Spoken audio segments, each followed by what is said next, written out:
Ciao a tutti e bentornati. Come già detto in video precedenti, quest'anno l'obiettivo è distruggere la mia autostima partecipando ad alcune gare. Come alcuni di voi hanno già scoperto, e mi riferisco a te, Sherlock Magni, parteciperò alla mitica gara Swiss Epic, gara di 5 giorni a coppie, dove insieme a Pierre, lo stammeco di Ivrea, cercheremo di non arrivare ultimi. Saranno sicuramente i 5 giorni più tosti della mia vita da mountain biker. La lista dei partecipanti è già bella fitta ed i team arriveranno da ogni parte del mondo.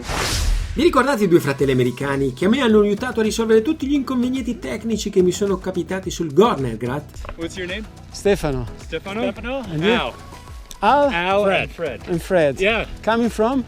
The States. Quello è stato uno di quei classici giorni che ti rimangono dentro a vita. Primo perché programmavo quel giro da circa un anno, secondo perché non avevo mai visto in vita mia panorami simili, e terzo perché sono stato perseguitato da noie tecniche che se non avessi avuto Albert a darmi qualche dritta, a quest'ora sarei ancora sul Gornergrat insieme alle pecorelle del Canton Vallese. Ebbene, quel giorno me ne sono successi di tutti i colori ed il fatto di essermi aggregato ad Al e Fred è stata veramente una gran bella mossa. Se siete curiosi di vedere quello che mi è successo quel giorno, cliccate sul link qui sopra per ridacchiare un po'. Incredibile a credersi, ma ho trovato i loro nomi nella lista dei partecipanti. Li ho contattati, rendendoli partecipi del fatto che ci rincontreremo, e dopo la notizia ho notato su Strava che hanno intensificato gli allenamenti. Quindi per cui devo prepararmi adeguatamente e come mio solito fare ho iniziato a documentarmi su come effettuare una dovuta preparazione.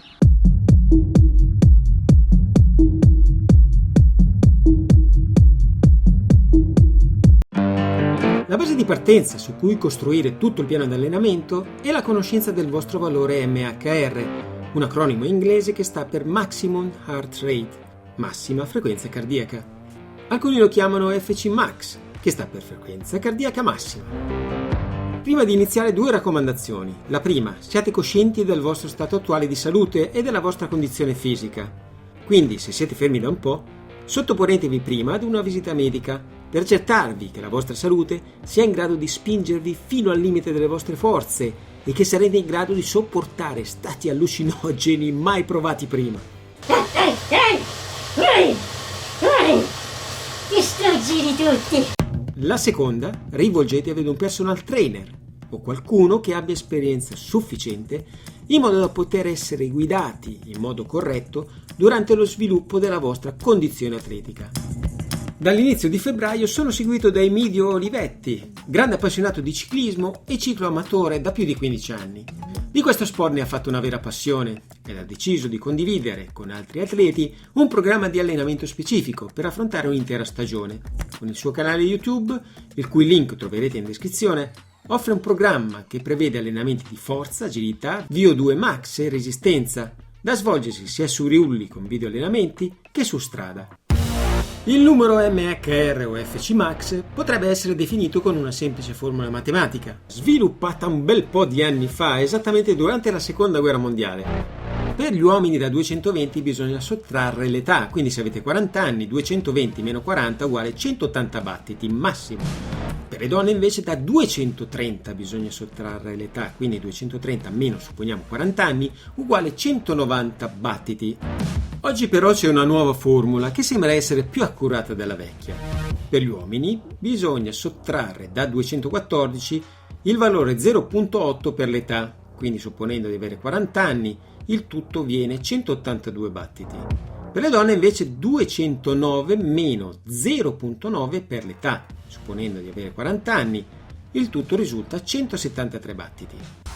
Se volete calcolare la vostra frequenza cardiaca in modo perfetto, rivolgetevi ad un laboratorio di medicina sportiva, altrimenti c'è un metodo fai da te che può essere fatto sia all'aperto sia utilizzando i rulli.